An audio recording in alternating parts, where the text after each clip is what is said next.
The canyon received them with coolness and the smell of wet stone. The water didn't roar, it counted time like a metronome where any beat might be your last. They moved like sappers, lamp beams short and low. Rosie scrambled ahead, sniffing every pebble. Zarina climbed the left rim, reading the cat's usual routes. The first real ambush was at a fallen log. The lion had figured out that white light was their weapon and chose a place where people instinctively swing the beam aside, under the bole, into the gap. When Jack and a ranger leaned in, he struck from above, wedging them into the snags. Zarina bounced back to get her run. Nick growled in a way any animal would recognize as equal. Ted fired blind, by sound, like an old hunter who knows in the dark where the shoulder is and where the tail. The bullet forced a change in the plane of the cat's leap. He shot between Rosie and Zarina, blowing hot wind across them. "He's still counting us," Eugene rasped. "The falls. We'll pin him there." The waterfall was no taller than a man, a step of water on a stone stair. Rock cheeks narrowed it on both sides. They formed a half circle. Max planted a knee in the stream to block the edge route. Nick took the right cheek. Jack held center. Ted the left. Rangers posted above with a net. "He's coming," Jack said. "Hear it? The water's different." The sound did change, as if a hand touched the flow. The cat appeared not where expected.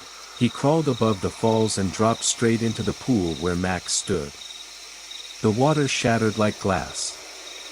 Max slid aside, guarding the action from a soak. The animal was suddenly too close. 3 strides, then 2. Time made a loop. Inside it each person owned one motion. For Jack, a lunge forward and a hip shot, clean as a ruled line, the bullet tucked under the scapula. For Nick, one sidestep and a butt stroke to the muzzle, buying an inch, the inch that saves a throat. For Ted, a short, "hey," thrown at the animal's eyes not as sound but as pressure. For Eugene, a white beam slammed into the pupils. For Zarina, a leap onto the spine, pressing him to the water like braces hold a wall. For Rosie, a desperate yap from below that ruins a killing arc. For Cody, a sudden, perfect quiet inside, the arm he thought useless turned hard again. He raised the pistol Nick had handed him in the truck and, without thinking, squeezed. The round landed just above the collarbone, like Jack taught, if you can't take the heart, take the breath. The lion settled like a cloud's shadow and, without a sound, rolled to his side. The water carried a ring of white foam around him. Zarina backed off half a step, eyes locked. Rosie stepped closer and snorted, as if not believing the quiet was real.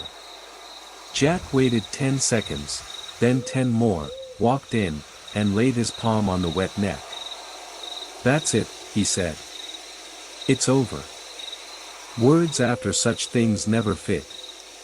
They're either too plain or too clever. The men sat on the rocks without speaking. The water went on being water. The rangers documented what must be documented, coordinates, photos, entries.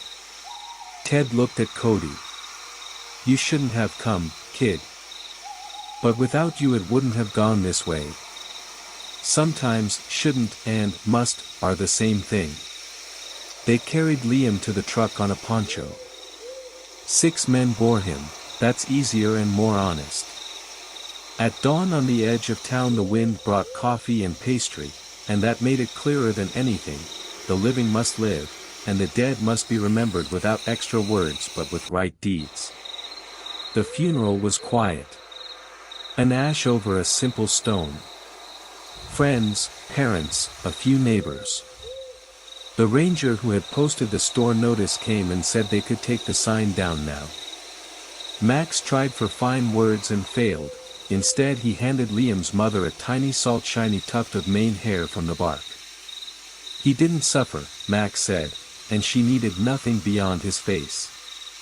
Cody stood a little behind, as a man who will always be a step behind his own past choices and at the same time a step ahead because his shoulders have grown an inch. His arm healed, though weakness visited like evening cold. He promised himself to come back in spring and plant snowdrops by the stone. The story did not end at the cemetery. Any win in wild country is not an ending but a change in balance. The wolf cull continued. Ted, Nick, Jack, Eugene, and Max do not get long pauses. But the mountains grew quiet the proper way. A pair of elk crossed the creek where a bullet had sung that night. A bald eagle drew a lazy circle over the stand, lazy, not wary. Cody asked the rangers for permission to retrieve the antlers he and Liam had found that day. The law allowed it with registration.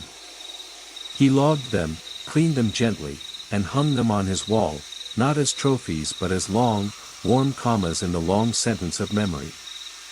Some evenings he walked to the river. Water always sounds the same, but a person changes. He listened to pebbles rolling under the current and understood life is more than any good or bad day. The lion was fierce not because he was born evil but because he had learned to win. Even so, humans must protect their own. That was the truth of the night at the falls. A month later Riverside hung Christmas lights.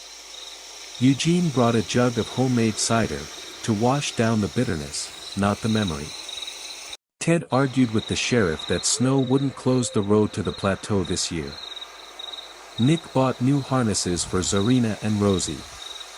Jack wrote a short note for the hunter's bulletin: if you meet a cat, don't run. Cody came in quietly.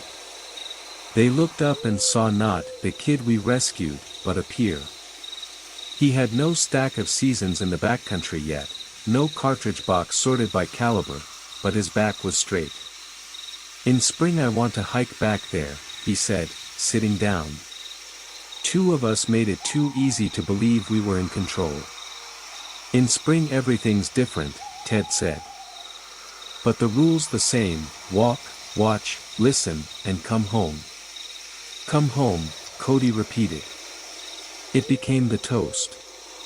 They drank cider and talked not about the lion but about the first blaze on a ranch trough, the smell of bulrush at the earliest light, the wise squeak of doors in houses where the right kind of people live. Somewhere in the hills snow took wolf tracks and elk hooves, and silence finally was only silence, not a mask, not a snare, but the forest at rest. In spring Cody did return. He walked carefully and saw more: fox paths, badger dens, rare mushrooms on wet beach. He found the stone in the creek that had caught the beam that night and learned every story has geography and geometry. Read them well and you can live without frog. He set a juniper sprig on the rock, not a ritual, a sign: I remember. I'm moving on. That day Ted, Nick, Jack, Eugene, and Max were working to the north. Zarina wore no chest wrap for the first time. The scar had grown into strength. Rosie, as always, scribbled on the ground a tale where every word was a scent. The world went on. The balance nudged toward people that night and would swing back, as always, but for now it was enough for those who rise early to sleep at night. And in Yellowstone for a long while they'll tell it, there was a lion here. Smart. Strong. Almost like a man. But the men stood together, and that tipped the scale. The forest respects those who respect it and, rarely, grants the right to end a story well. Thumbs up if you believe raptors and wild rivers deserve protection. Like, subscribe, and share. Bell turn on notifications so you don't miss the next story in this series. Disclaimer: this is a fictional narrative. No animals were harmed. We support legal, ethical hunting and conservation. Poaching is a crime.